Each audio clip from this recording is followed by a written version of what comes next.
Selamat datang di era Trias Politika versi sepak bola.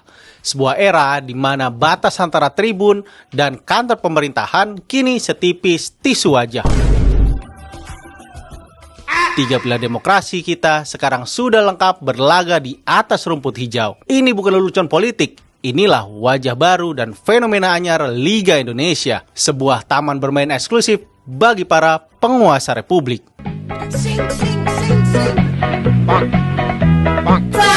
Mari kita tengok ke belakang sejenak. Persis Solo pernah nyaris mati suri. Utangnya menggunung, prestasinya tertatih-tatih di kasta kedua. Kaisang datang pada tahun 2021. Dibantu Erick Thohir, seketika uang segar mengalir. Sorotan kamera menyala. Salah satu klub pendiri PSSI itu tiba-tiba disulap jadi skuad mega bintang. Slogannya tegas, Liga 1 harga mati. Bagaimana dengan Prabowo? Kala masih menjadi Menteri Pertahanan, ia sudah bangun Garuda Yaksa Academy.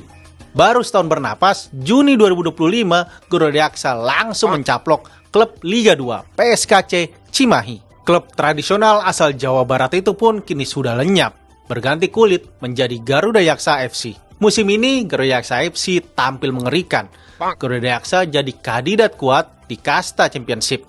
Mereka siap merapas tiket promosi ke Super League. Jadi bersiaplah, musim depan kasta tertinggi kita bakal kedatangan tamu istimewa, tim milik Presiden ke-8 Republik Indonesia. Kuncinya adalah bahwa kita ini harus punya dana yang cukup.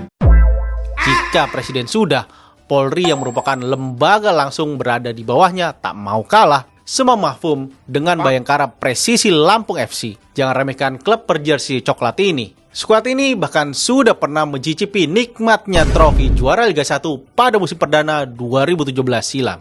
Eksekutif sudah, bagaimana dengan pilar yudikatif? Ada Adiaksa FC Banten. Ini klub racikan Kejaksaan Agung. Mereka juga sedang bertarung sengit di divisi Championship bersama Garuda Yaksa. Adiaksa berpeluang besar naik kasta, menjadi salah satu kontestan Super League musim 2026-2027. Lalu bagaimana dengan legislator di Senayan? Para wakil rakyat di Badan Legislatif alias DPR RI jelas tak mau kalah. Sejumlah anggota dewan asik menyandang status pemilik sekaligus pembina klub profesional. Sebut saja Nabil Hussein, publik sangat mengenalnya sebagai nahkoda Borneo FC Samarinda. Lalu ada Andre Rosiade, ia setia membina Semen Padang FC. Bergerak ke ujung barat ada Nazarudin Dekgam, sang presiden penguasa Persiraja Banda Aceh. Tentu kita senang melihat gairah ini. Presiden punya klub, instansi negara juga punya tim. Tapi kualitas pertandingan tetap kayak operasi plastik. Kelihatan mewah di luar, jelek di dalam. Counter attack, coba berlari cepat. Kerahkan semua tenaga, harta, tahta, dan sertifikat tanah. Puncaknya, timnas justru bak orang tua tiri bagi pemain sendiri karena lebih didominasi oleh pemain naturalisasi. Kalau tren all president klub ini dibiarkan tanpa kendali, sepak bola kita terancam kian masuk ke lubang hitam. Matinya sportivitas akibat konflik of interest bakal terjadi di mana-mana. Bicara sportivitas, jelas omong kosong. Sportivitas sudah mati, tercekik oleh konflik kepentingan yang menjalar di mana-mana. Coba pakai logika, bagaimana sebuah kompetisi bisa berjalan adil kalau pemilik klubnya adalah sosok yang sama yang memegang kunci jabatan, pengatur anggaran, dan penentu kebijakan negara. Sangat mustahil, bukan? Dari rahim oligarki inilah lahir fenomena klub zombie, klub instan yang napasnya diembuskan murni oleh kekuasaan. Mereka hanya hidup selama sang bos masih bertahta. Kesenjangan antar klub pun makin lebar karena klub daerah tanpa koneksi pusat bakal kian terpinggirkan. Prestasi hanya berputar di lingkaran elit.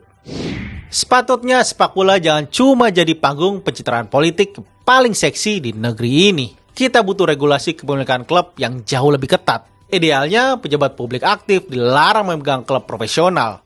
Memang, melihat realitas politik di negeri ini, aturan itu terdengar mustahil. Tapi setidaknya, pakailah kekuatan politik untuk bangun akar rumput, bangun infrastruktur, dirikan sekolah-sekolah sepak bola di pelosok daerah. Bukan sekedar mengakuisisi klub demi prestis. Kalau niatnya cuma mencari panggung, saran saya main TikTok aja. Bikin konten FYP jauh lebih murah. Mulai muncul. Jika tren ini terus dibiarkan, jangan heran suatu hari nanti buku sejarah milik anak-anak sekolah akan menuliskan satu kalimat ironis ini. Pernah ada suatu masa di Indonesia, presiden punya klub, jaksa punya klub, polisi punya klub, anggota dewan juga punya klub. Tapi pembinaan usia dini jalan di tempat. Supporter masih saling serang secara anarkistis. Pemain dan pelatih dikuasai wajah impor dan klub-klub Indonesia tetap langganan gagal di kompetisi Asia. Kita cuma butuh satu hal, yakni political will. Kemauan dan komitmen politik yang keras dan nyata untuk membenahi pengelolaan dari dasar. Kita butuh fasilitas latihan yang secara merata hingga ke desa-desa. Kita butuh ekosistem yang melahirkan pemain dan wasit berkaliber internasional. Dan yang paling krusial, kita butuh keberanian negara untuk menyapu bersih mafia di ranah sepak bola. Mafia yang seenaknya mengatur skor, yang duduk manis menentukan siapa klub juara, siapa yang promosi, dan siapa yang terdegradasi. Saya Iksan Mahar, ini Ulasan Bola.